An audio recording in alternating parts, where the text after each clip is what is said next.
देश जान गया है कि इलेक्ट्रल बॉन्ड घोटाले से भारतीय जनता पार्टी ने करीब 8,250 करोड़ रुपया चंदा इकट्ठा किया है। हमने विस्तार से इस पर चर्चा की है पिछले कुछ दिनों में। जो 4 रास्ते अपनाए गए हैं बीजेपी द्वारा, पहला रास्ता था चंदा दो धंधा लो, यानी कि प्रीपेड घूस।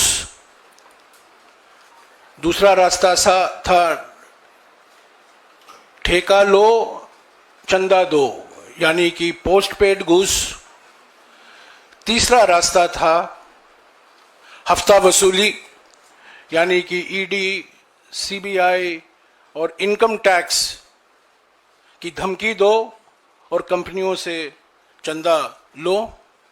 और चौथा रास्ता था फर्जी कंपनियों का रास्ता, यानी कि शेल कंपनी द्वारा चंदा लो।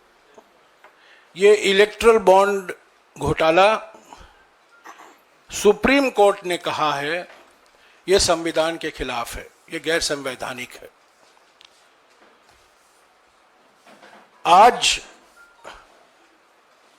एक और सनसनीखेज खुलासा करने वाले हैं हमारे कोषाध्यक्ष अजय माकन जी, जो आपको बिल्कुल साफ तरीके से दिखाई देगा बीजेपी की क्या रणनीति है।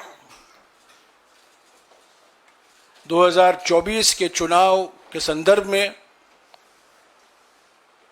कैसे विपक्ष की पार्टियों को निशाना बनाया गया है और खास तौर से कांग्रेस पार्टी को आर्थिक रूप से अपंग करने की खूब प्रयास हो रही है। पर हम डरने वाले नहीं हैं। अजय माकन जी ने जो अभी वो खुलासा करने वाले हैं, उन्होंने काफी गहरा विश्लेषण किया है और ये सब जानकारी इलेक्शन कमीशन के वेबसाइट पर उपलब्ध है। और उस पर अजय माकन जी जो खुद कंप्यूटर भाषा से वाकिफ हैं, मैंने आपको 4 दिन पहले पाइथन भाषा के बारे में कहा था। आज उन्होंने पाइथन के बाप, कंप्यूटर में पाइथन का बाप भी होता है, अजगर का बाप भी होता है, उस बाप का नाम है आर लैंग्वेज।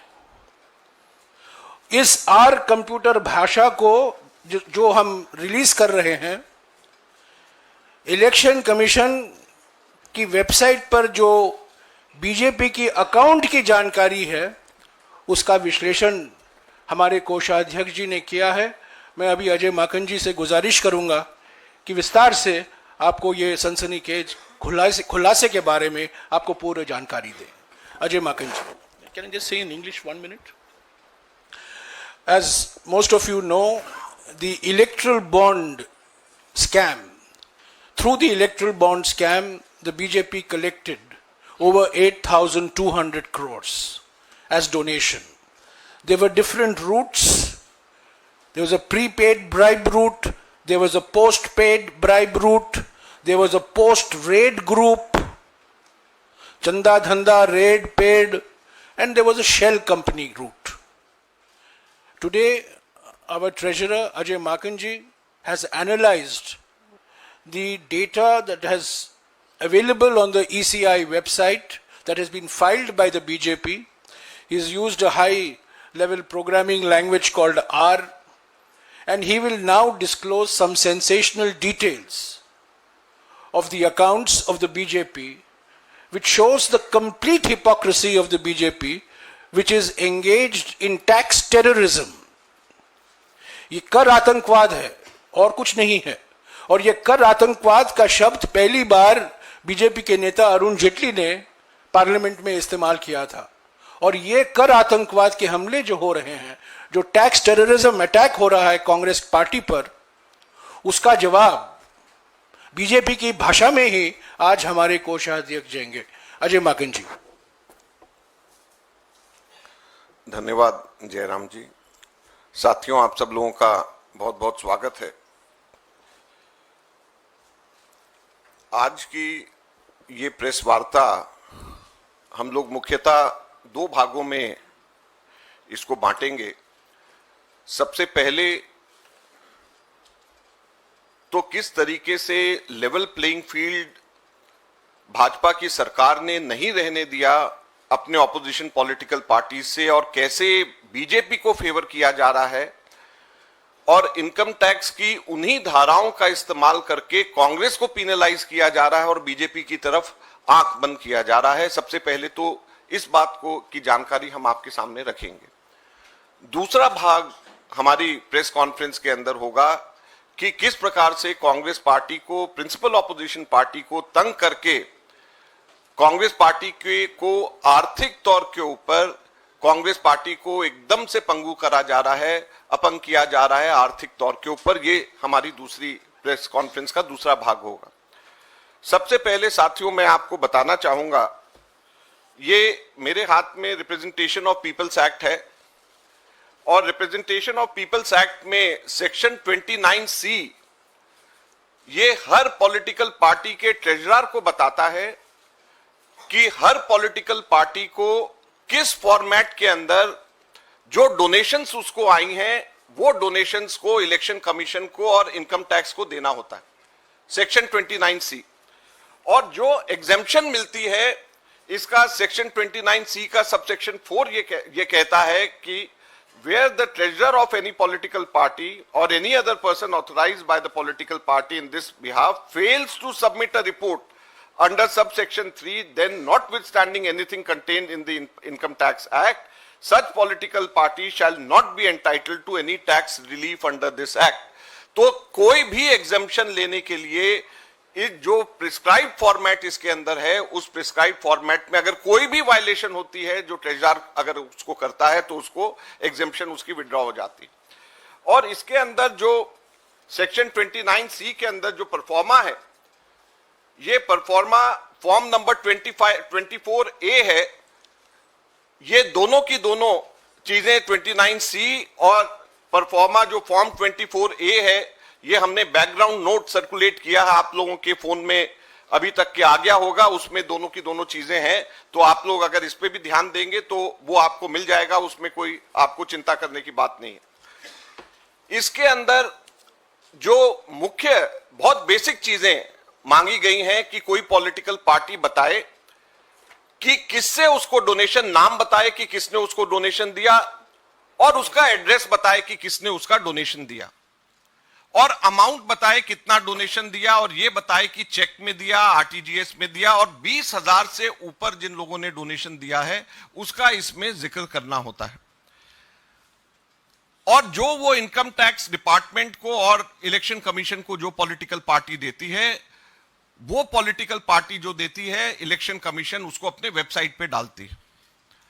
हम लोगों ने पिछले 2 साल में इलेक्शन कमीशन ने जो वेबसाइट में डाला और जो 2017-18 जिसके आधार पे हमारे 135 करोड़ रुपए बैंक अकाउंट से छीन करके ले गए, हमने वो दोनों सिर्फ एनालिसिस करी। तो ये इस प्रकार से जो ये फॉर्म है, ये फॉर्म आपको इलेक्शन कमीशन की वेबसाइट पे हर पॉलिटिकल पार्टी का मिलेगा, हर पॉलिटिकल पार्टी का। और जो हमारे सिर्फ 14 लाख की वायलेशन के ऊपर 135 करोड़ रुपए 2017-18 के अंदर बीजेपी की इनकम टैक्स डिपार्टमेंट ने हमारे से छीने, मैं बताना चाहता हूं कि 2017-18 के अंदर बीजेपी ने 1297 लोगों के डोनेशन जिन्होंने दिए हैं उनका कोई एड्रेस, उनका कोई पता नहीं दिया, सिर्फ नाम लिखा और छोड़ दिया, उसका कोई पता नहीं दिया। पता इसके अंदर नाम और पता दोनों देना है। और कुल कितनी राशि? 42 करोड़ रुपए की राशि, 42 करोड़ के लोग की राशि के बारे में कोई अता पता नहीं है कि वो आदमी जो है कहां रहता है, क्या पाकिस्तान में रहता है, क्या किस जगह पे हमारे देश में रहता है, उसका एड्रेस क्या है। और ये क्लियर वायलेशन है। इनकम टैक्स ने ये 42 करोड़ की वायलेशन पे तो आंख पे पट्टी लगा ली, और मात्र 14 लाख रुपए के हमारे केवल 23 लोगों ने जो भी हमारे मेंबर ऑफ पार्लियामेंट थे, हमारे एमएलए थे, केवल 23 लोगों ने जो पैसे हमारे कैश में डिपॉजिट कराए, बाद में हमने उनके नाम, सब पैन नंबर सब उनका बताया, उसके बेसिस के ऊपर हमारे 135 करोड़ छीन करके ले गए। लेकिन जो 42 करोड़ रुपए, 42 करोड़ रुपीस जो बीजेपी ने, जिसका पता भी नहीं बताया, उनके बारे में एकदम चुप बैठे हुए, कुछ भी नहीं किया। 1297 लोगों का पता नहीं बताया, 1297 और 92 लोगों के तो नाम भी नहीं है। डोनर्स की लिस्ट है और 92 लोगों का नाम और पता, नाम ही नहीं है कि ये 92 लोगों का नाम कौन सा है। अजय माकन है, जयराम रमेश है, अजय कुमार है, वो नाम भी नहीं उन्होंने उसके अंदर लिखा। 92 लोगों का, तो 92 लोगों का नाम नहीं, 1297 के एड्रेसेस नहीं, ये सिर्फ 2017-18। अब हमने हर साल का और खास तौर के ऊपर पिछले 2 सालों का जब एनालाइज किया, तो पिछले 2 सालों में 253 लोगों के नाम नहीं, 2.5 करोड़ ऐसी राशि ली है जिसका नाम भी नहीं है। 1.05 करोड़ लिया है 126 लोगों का पिछले 2 सालों में, जिनका एड्रेस नहीं। और इनकम टैक्स डिपार्टमेंट बीजेपी की इस कमी और हमारे इलेक्शन कमीशन इन सब चीजों के ऊपर आंख बंद करके बैठी हुई है। कांग्रेस सिर्फ सामने नजर आती। इनकी जितनी भी वायलेशंस हैं, हम लोगों ने सारी की सारी वायलेशंस को उसी पैरामीटर से एनालाइज किया जिससे इन्होंने हमारे को गलत तरीके से एनालाइज किया। उसके ऊपर कितना इनकम टैक्स लगना चाहिए, कितनी उसके ऊपर इंटरेस्ट लगना चाहिए, और पिछले 7 सालों का जो हम लोगों ने हिसाब लगाया है, उससे 4,600 करोड़ रुपया बीजेपी के ऊपर पेनल्टी लगती है। 4,600 करोड़ रुपए, 4,600 करोड़ रुपीज पेनल्टी बीजेपी के ऊपर लगती है। Income tax department should raise a demand of 4,600 crore rupees from the BJP because of these violations. और हम इनकम टैक्स डिपार्टमेंट से डिमांड करते हैं कि उनको कांग्रेस की ये कमी नजर आती है, लेकिन ये 4,600 करोड़ की जो पेनल्टी बीजेपी से लेनी चाहिए, why is it not looking at these violations done by the BJP, जो क्लियर कट वायलेशंस हैं। आप लोग भी जाकर के इसमें वेबसाइट पे ईसीआई से डाउनलोड कर सकते हैं और देख सकते हैं। मैंने जो अपने यहां पे निकाला है, जिस तरीके से आर लैंग्वेज का मैंने निकाला, ये भी हम आपको देंगे। आप लोग खुद भी इसमें से देख सकते हैं, अपने ऑफिस में किसी को दिखवा सकते हैं इसके अंदर किस तरीके से। और जो मैंने टोटल फिगर्स बताए हैं कि इतने नाम मिसिंग है, इतने एड्रेसेस मिसिंग है, इतना टोटल अमाउंट है, ये सब कंप्यूटर एडेड लैंग्वेज एआई और आर लैंग्वेज को यूज करके हम लोगों ने निकाला है। तो इसमें कहीं पर भी कोई गुंजाइश नहीं है कि इसमें कोई भी कहीं पे भी कोई गलती। अब प्रश्न ये उठता है कि क्या इसको लेवल प्लेइंग फील्ड कहेंगे? हम लोगों को जो नोटिसेज आए हैं, मैंने आपको बताया सीताराम केसरी जी के जमाने के हमारे 1993-94 के नोटिसेज हमारे को आए, सीताराम केसरी जी के जमाने के। और जब नोटिसेज पिछली बार आए थे, डिमांड कल हमारे पास में आया है 53 करोड़ का। सीताराम केसरी जी के जमाने के 53 करोड़ का डिमांड कांग्रेस का 1993-94 का कांग्रेस को आया। और टोटल पिछले इसी तरीके से उन लोगों ने 5 सालों का दिया है, 3 सालों का और वो बना रहे हैं।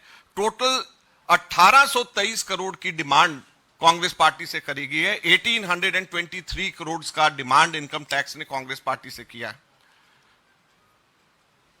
तो आप ये सोचिए कि एक तरफ बीजेपी की जो वायलेशंस हैं उसको आंख बंद कर रहे हैं, और हमारे हिसाब से वो अगर वायलेशंस वही बात बीजेपी पे लगाया जाए तो 4,600 करोड़ का बनता है।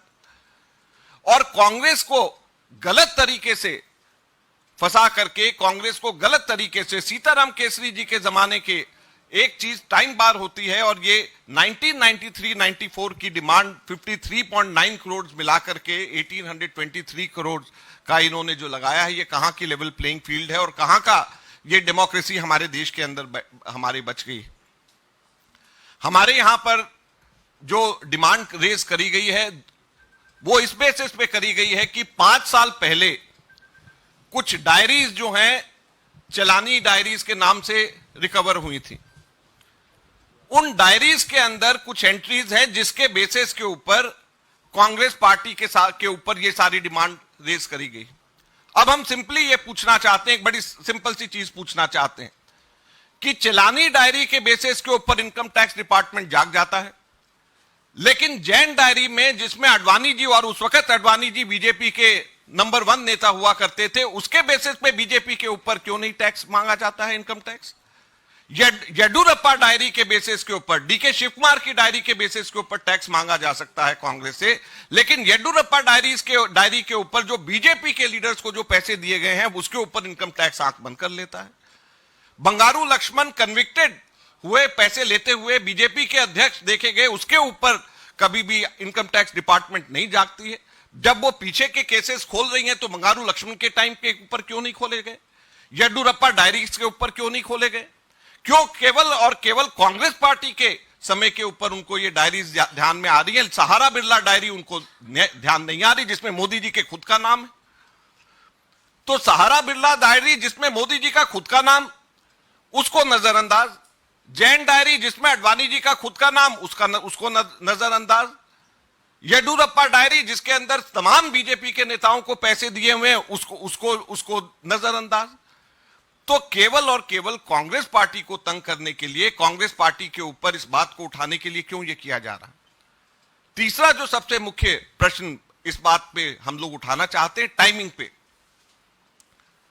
ये 2019 के अंदर ये डायरी निकली, आज जाकर के इलेक्शन के टाइम पे इलेक्शन नोटिफाई हो गया, आज जाकर के इन लोगों को डिमांड रेज करना याद आ रहा है। पहली बार अब जाकर के कल शाम को इन्होंने डिमांड रेज किया जब इलेक्शन नोटिफाई हो गया है। क्यों?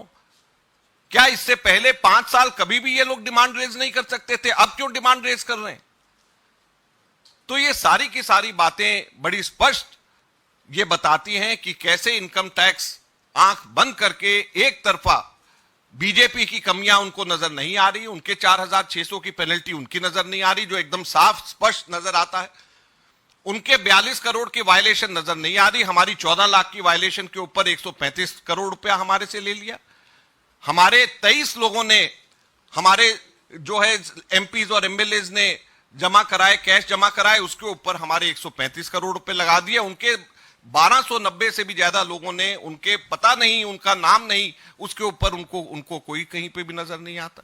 तो इसलिए हम लोग आपसे ये कहना चाहते हैं, आज ये समय आ गया है, अगर आप लोग इसको जनता को सही तरीके से नहीं दिखाएंगे और प्रिंसिपल ऑपोजिशन पार्टी को पुराने केसेस, सीताराम केसरी जी के जमाने के केसेस निकाल करके तंग किया जाएगा, ताकि हमारे बैंक अकाउंट्स हमारे दोबारा से फ्रीज करे जा सके, ताकि फिर से हम सब लोगों को तंग करा जा सके, तो कैसे हमारे देश के अंदर लोकतंत्र जिंदा रहेगा? ये आप लोगों के सामने की बात है। हम मांग करते हैं इनकम टैक्स से कि 4600 करोड़ रुपए बीजेपी से इसी वक्त उनको नोटिस दिया जाना चाहिए। मैंने आपको पूरे फैक्ट्स, फिगर्स और पूरे उसकी लोकेशंस कहां पे है उसकी मैंने जानकारी आप लोगों को दी है, और मैं उम्मीद करता हूं कि इनकम टैक्स डिपार्टमेंट इसी तेजी से कार्रवाई करेगा जैसे तेजी से कार्रवाई उन्होंने कांग्रेस के खिलाफ करी।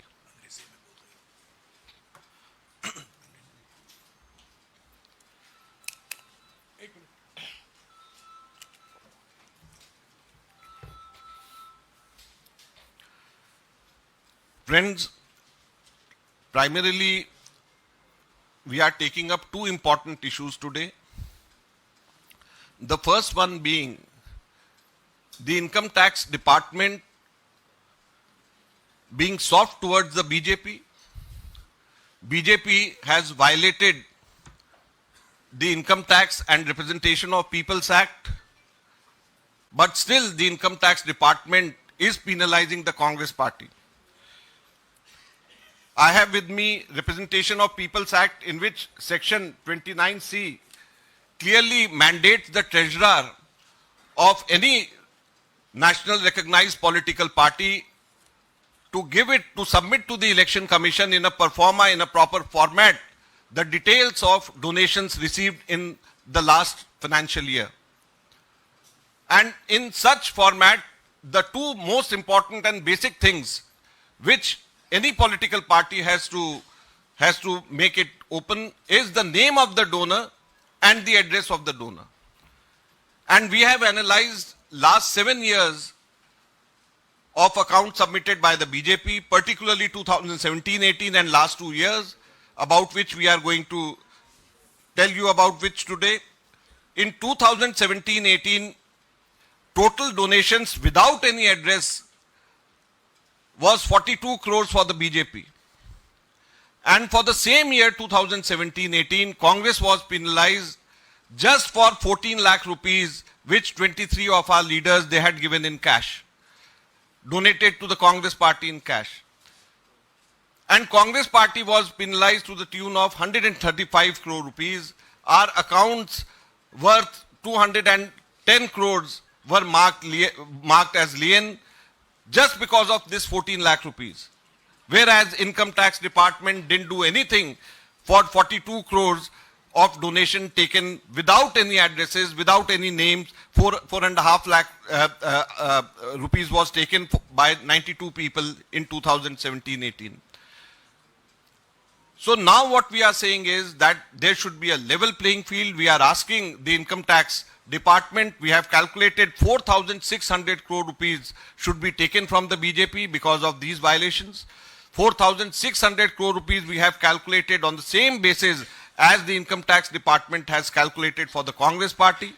So for the Congress parties, they are asking 1,823 crores. The BJP should also pay 4,600 crore rupees because their violations are much bigger and their violations are clearly seen on the internet, and you can also yourself go and see that such violations. Thank you. Thank you. हाँ जी, कुछ सवाल? हाँ जी, mic दे दो ना। ये तो sir आपने जो आज खुलासा किया है काफ़ी महत्वपूर्ण हो जाता है, लेकिन कल जो कोर्ट में हुआ है, हाई कोर्ट में राहत नहीं मिली है, वो क्या पहलू रहे? कांग्रेस उस पर क्या कहेगी? देखिए, ये टेक्निकल इनकम टैक्स से संबंधित हमारे जो इनकम टैक्स को जो कोर्ट के अंदर जो बेंच देखता है, हम लोग उसके पास में गए और उसने हमारे को वापस एपीलेट ट्रिब्यूनल के पास में जाने के लिए भेजा है। हम पूरी तरीके से आश्वस्त हैं, हमें रिलीफ कोर्ट से मिलेगा ही मिलेगा, रोक नहीं सकते हैं, और हम इसके बाद में सुप्रीम कोर्ट जाएंगे क्योंकि कानून हमारे साथ है, हमें हर हालत में रिलीफ मिलेगा। लेकिन जब हमारे को रिलीफ मिलेगा, जब तक के इलेक्शंस खत्म हो गए होंगे। हम सुप्रीम कोर्ट जा रहे हैं। अब आप टाइमिंग देखिए, ऐसे टाइम के ऊपर हर चीज का प्रोसेस होता है। इनकम टैक्स के अंदर भी हमारे को सबसे पहले नोटिस असेसिंग ऑफिसर देगा, उसको चैलेंज उसके नेक्स्ट लेवल पे डिपार्टमेंट में ही करेंगे हम, उसके बाद में हम उसको चैलेंज फिर एपीलेट ट्रिब्यूनल में करेंगे, जब जाकर के हम हाई कोर्ट जाएंगे, और जब हाई कोर्ट के बाद में फिर हम सुप्रीम कोर्ट जाएंगे। ये पूरा हमारा एक लीगल एक प्रोसेस होता है जिसको हम बाईपास नहीं कर सकते। हम सीधे अगर सुप्रीम कोर्ट चले जाएं, सुप्रीम कोर्ट कहेगा आपने असेसिंग ऑफिसर को, प्रिंसिपल आईटी को आपने क्या चैलेंज किया, आपने प्रिंसिपल आईटी को क्या सीआईटी के आपने चैलेंज किया, फिर आईटीएटी चैलेंज किया। तो ये सारी प्रोसेस सबको मालूम है कि अल्टीमेटली हमें रिलीफ मिलना ही मिलना है, क्योंकि ये गलत है, ये हो ही नहीं सकता। लेकिन जब तक के चुनाव निकल जाएगा और डेमोक्रेसी खत्म हो जाएगी, उस टाइम के ऊपर कौन इन सब चीजों को देखेगा? ये हमारा कहना है। माकन साहब, आप लोगों ने चुनाव आयोग से कंप्लेन किया था इस इशू को भी लेकर के कि आपके अकाउंट फ्रीज हुए हैं। एक हफ्ते से ज्यादा हो गया, चुनाव आयोग का रिस्पांस क्या है इस पर? अभी हम वेट कर रहे हैं चुनाव आयोग इसके ऊपर कोई कार्रवाई करे, क्योंकि चुनाव आयोग का भी ये दायित्व बन जाता है, फ्री एंड फेयर इलेक्शन कराना चुनाव आयोग का भी दायित्व है। तो चुनाव आयोग के पास में भी उनका भी दरवाजा हमने खटखटाया है, और ये इससे बड़ा स्पष्ट, हमने आपको बड़ा स्पष्ट दो चीजें बताई कि हमसे अननेसेसरी डिमांड हमारे से रेस किया जा रहा है, और दूसरा हमने कहा है कि बीजेपी खुद एट डिफॉल्ट है और उसको एकदम से साफ छोड़ा जा रहा है। सिर्फ कांग्रेस पार्टी क्यों ऐसी चुनी जा रही है जिसको पेनलाइज किया जा रहा है? और मैं आपको और एक बताना चाहूंगा, 1993-94 का आप लोग पता कराएं, कुछ और ऑपोजिशन पार्टी को भी नोटिसेज आए। 93-94 के कुछ और ऑपोजिशन पार्टीज को भी नोटिसेज आने शुरू हो गए हैं, जो कि बीजेपी के ऑपोजिशन पार्टीज। माकन साहब, हेलो माकन साहब, इधर माकन साहब, इधर माकन साहब, you are saying that you are following the due legal process, but there is no time. So it's an unprecedented situation where you're not getting relief from the income tax department, and on the other hand you saying, since there's no time, So are you not moving the Supreme Court immediately in such unprecedented circumstances? We are moving to the Supreme Court. It's just because there was long weekend and holidays. We didn't do it. But the first thing early next week is we are approaching the Supreme Court. हाँ जी, साहब इधर क्या दे दो ये? Sir इधर भी एक minute आ रहा हूँ। माकन साहब, जिस तरह से आप लोगों ने अपने लेवल प्लेइंग फील्ड के लोग का आरोप लगा, उस पर जो है अमेरिका के विदेश विभाग के प्रवक्ता मैथ्यू मिलर का भी बयान है। उन्होंने कहा कि कांग्रेस की जो शिकायतें हैं उस पर जांच होनी चाहिए और कांग्रेस को भी चुनाव कैंपेन के पैसा मिलना चाहिए। इस पर जो है भारतीय विदेश मंत्रालय ने टिप्पणी की थी, आपत्ति दी। उसके बाद भी मैथ्यू मिलर का बयान आया कि हम अपने स्टैंड पर कायम हैं, कांग्रेस की बातें सुनी जानी चाहिए। देखिए, हमें भारत के लोकतंत्र पे पूरा विश्वास है, हमें भारत के न्याय पद्धति पे, न्यायपालिका पे पूरा विश्वास है। हमें किसी भी बाहर की सपोर्ट की जरूरत नहीं है और हम पूरी तरीके से आश्वस्त हैं। हमारे अपने इंस्टीट्यूशंस, हमारे संविधान, हमारे न्यायपालिका, हमें उनके ऊपर पूरा विश्वास है। हमें बाहर की किसी की सपोर्ट की जरूरत नहीं है। माकन साहब, जो डिमांड इसमें रेज किया गया है 93-94 का, तब भी आपकी सरकार थी, नरसिम्हा राव की सरकार थी, उसमें भी आप लोगों ने उसको क्लियर क्यों नहीं किया इसको? और 10 साल 2004 से 2014 तक भी आपकी सरकार रही, उसमें आपने इसको क्लियर नहीं क्यों नहीं किया? क्योंकि आज ये जो नौबत आई है इसको पहले भी क्लियर कर सकते थे आप। आपका क्या मतलब क्लियर करने का? नहीं, क्लियर करने का क्या मतलब है? मेरे को समझ में नहीं आया। जो डिमांड रेज किया गया आपके tax department, income tax department की क्या लगता है कि हम लोग क्लियर नहीं करते? हम अपने इनकम टैक्स का, हम अपनी असेसमेंट हम लोग देते हैं तो क्लियर होता है। जो सबसे महत्वपूर्ण बात आप हमसे पूछ रहे हो कि क्लियर क्यों नहीं कर रहे, हम लोगों ने क्लियर किया जब तो अभी तक कोई डिमांड नहीं हुई। उसके बीच में 98 के आसपास में वाजपेयी जी की भी तो 5 साल की सरकार रही, उन्होंने तो हमसे नहीं रेज किया, इसका मतलब क्लियर था। अब एकदम से जो है ये 93-94 का अब जाकर के 30 साल बाद में अब कहां से आ गया? हमने तो हमेशा क्लियर, हमने तो पहले दिन से क्लियर किया हुआ था। हाँ जी, मौसमी। जो आपने नोट सर्कुलेट हुआ है, there's a note that has been circulated. Could you explain the note, because there are several entries that are missing as far as the name is. Only one note has been circulated.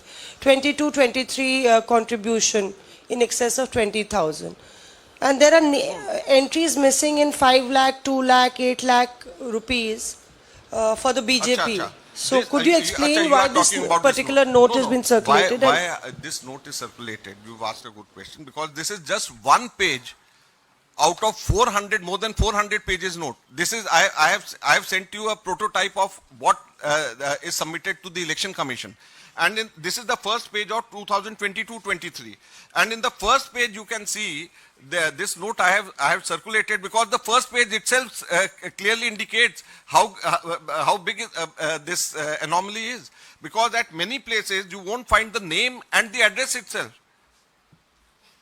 So imagine on one page, the first page, if you can see such discrepancies, what would be the fate in rest of the pages? It is a 400-page document, out of which this is just 1 year.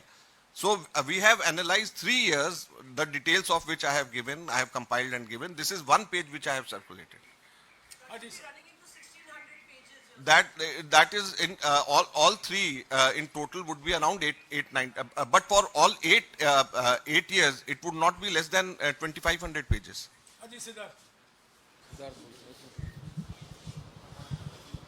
Sir, आप कह रहे हैं कि supreme court आप जाएंगे, high court से अब तक आपको राहत नहीं मिली है, तो कितने आश्वस्त है कि सुप्रीम कोर्ट में आपको राहत मिल पाएगी? दूसरी बात, आपने एक महत्वपूर्ण बात कही कि और भी विपक्षी दलों को इस तरीके के नोटिस आ रहे हैं, तो क्या कांग्रेस पार्टी उन सभी विपक्षी दलों से रीच आउट करके एक कॉमन मोर्चा बनाकर इस चीज को आगे बढ़ाएगी, और क्या ऑप्शन आप लोगों के पास बचता है? देखिए, इसमें हम लोग जो हैं, इसको, ये लोकतंत्र पे हमला है।